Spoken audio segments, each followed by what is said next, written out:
Even though girl groups thrived during the 1990s and 2000s, girl groups have had less impact on Western pop over the past decade. The music charts have been more focused on boy bands and solo female artists, such as Billie Eilish or Adele. However, things look differently for the K-pop world, as this girl group is dominating the music world. Keep watching to find out more. First up, Blackpink is changing the world. K-pop has become increasingly popular over the years, and the girl group Blackpink is part of that movement. They're probably the most well-known female K-pop group of all time, and they're releasing a new album. Their new album, Born Pink, drops on Friday, and this will definitely confirm their high place in the music world. So what makes their music so unique and popular? Well, they tie their EDM beats with influences from hip-hop, which makes it harsher and far more maximalist than a lot of music that fills the Western charts. As for their music videos, they present a more dystopian theme with fashion editorials, and their choreography for most of those as well is made with current dance trends. And they've branded themselves well, always beginning their songs and music videos with Blackpink in your area. The band is made up of two rappers, Jennie, whose full name is Jennie Kim, and Lisa, whose full name is Lalisa Manobal, along with two singers, Rosé, whose full name is Roseanne Park, and Jisoo, whose full name is Kim Jisoo. The girl group made their debut in 2016 with their single, Whistle, which immediately soared to the top of the Korean charts. Their real rise to fame was their follow-up single, Boombaya. The song, where they threatened to give all the guys nosebleeds, had topped the Billboard's World Digital Song Sales chart. This was what made them become popular, and their singles were the first in a series of K-pop milestones. And all of these milestones were just charts-wise. In 2019, Blackpink became the first not only K-pop group, but first ever K-pop act to perform at Coachella. And they even overtook Justin Bieber as the artist with the most YouTube subscribers in 2021, some 75 million.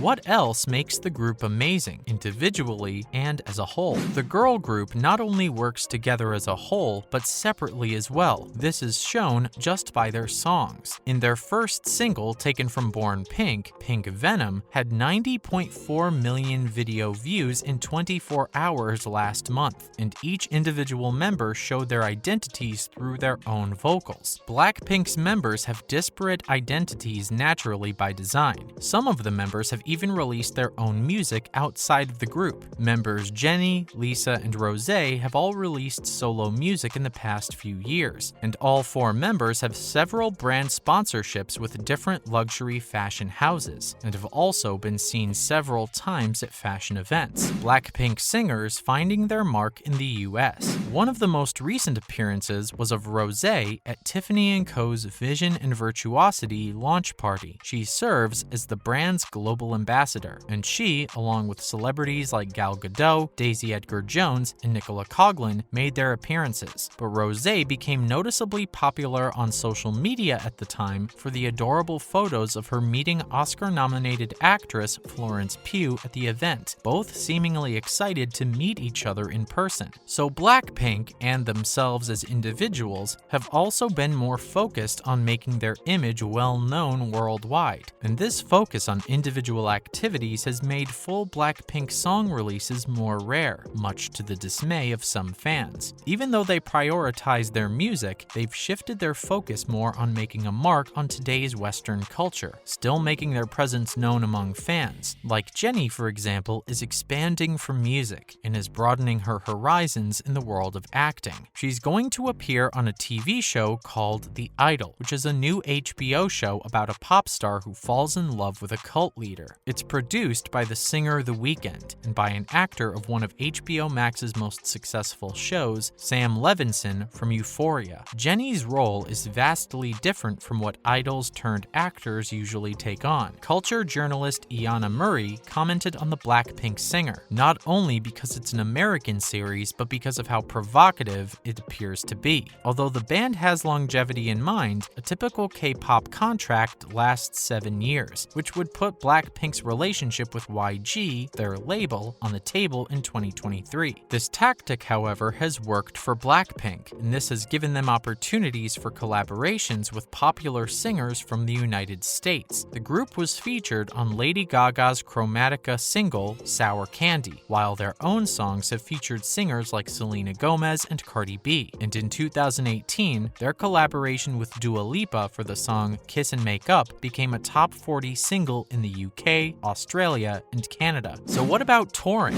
Blackpink, although they've aimed to market themselves and make their appearances to the public known, haven't forgotten about catering to their fans. They're kicking off their Born Pink World Tour and will be performing in Seoul before going to North America, Europe, Asia, and Oceania. In a recent interview with Rolling Stone, Lisa has taken inspiration from the popular girl group The Spice Girls for her own endeavors with the band. "I see the Spice Girls, how they got together for a reunion concert. Can we do that too someday?" she had said. The band has clearly made their mark on the pop culture world, not only in their country, but globally too. And fans are excited to see them on tour and see what other music they release that has boosted them to this fame. Camila Cabello is working with Interscope Records. Camila Cabello has parted ways with her previous label, Epic Records, and has been signed to Interscope. The pop singer had released 3 studio albums in 4 years with the Sony Music label, and most recently released her single Familia in April. Her first 2 releases, Camila, released in 2018, and Romance, released in 2019, were both certified platinum by the RIAA and made sales of over 1 million units in the US. Cabello isn't the only one to have joined Interscope Records. She isn't the first singer to sign with Interscope Records. Other popular female solo artists like Lady Gaga, Blackpink, Billie Eilish, Olivia Rodrigo, and Selena Gomez have all signed with the label as well. Cabello has been signed with Epic Records since she was first part of the girl group Fifth Harmony. After she parted ways with the group in 2017, she remained with Epic Records for her first solo and self-titled debut album. She's vocalized her visions for her music and how she approves her music on her own terms. With the first couple of albums, I'd be like, "What do you think? What do you think?" And now I don't send my music to that many people anymore, she said. "If I can't stand behind a song and want to perform it, let's not put it out," she said. Shawn Mendes is releasing a new original song for this movie. Singer Shawn Mendes, like Jenny, has also expanded his horizons and is debuting himself and his music skills in a new movie. Well, an animated one at least. Lyle Lyle Crocodile will feature Shawn Mendes as Lyle the Crocodile, the musical crocodile in the movie, who has a talent for singing. And since it's a musical movie, of course the lead voiceover actor who's a singer in real life has to make original music for the film. Shawn Mendes even revealed that on September 30th, he'll be releasing one of the original tracks for the movie sung by him, called Heartbeat. He is credited on 8 tracks on the soundtrack list, accompanied by co-stars Constance Wu, Javier Bardem, and Anthony Ramos. And not only are the other actors credited on the soundtrack, but singers like Elton John and Stevie Wonder are also seen on the soundtrack as well. Elton John is credited with the song Crocodile Rock, while Stevie Wonder is credited with the song Sir Duke. The full soundtrack will be available for streaming on October 7th, the day of the film's release. The film is based on Bernard Weber's 1965 children's book and follows Lyle the Crocodile as he navigates New York. Moving is hard enough, but when the Prim family moves into their house on 88th Street, they find an unexpected housewarming gift in their home. Mrs. Prim, played by Constance Wu, is more than shocked to find the singing crocodile in her bathtub. Eventually, after the initial shock wears off, the crocodile becomes friends with her son Josh, Winslow Fegley, and his owner, Hector P. Valenti, played by Bardem. In late June, when the film was first announced, Shawn Mendes spoke with People magazine and explained he felt really comfortable voicing Lyle because of the fact that the crocodile exclusively sings throughout the entirety of the movie. "I was able to do what I do best. Plus, I relate to his story and his character so much it felt natural," the 24-year-old singer had said. "When I was approached to help make the music for the adaptation of such a classic book, it was a no-brainer and just such a fun departure from what I'm used to." So what do you think of the video? Do you listen to Blackpink? Do you plan on watching Lyle Lyle Crocodile? Let us know in the comments below. And don't forget to like and subscribe.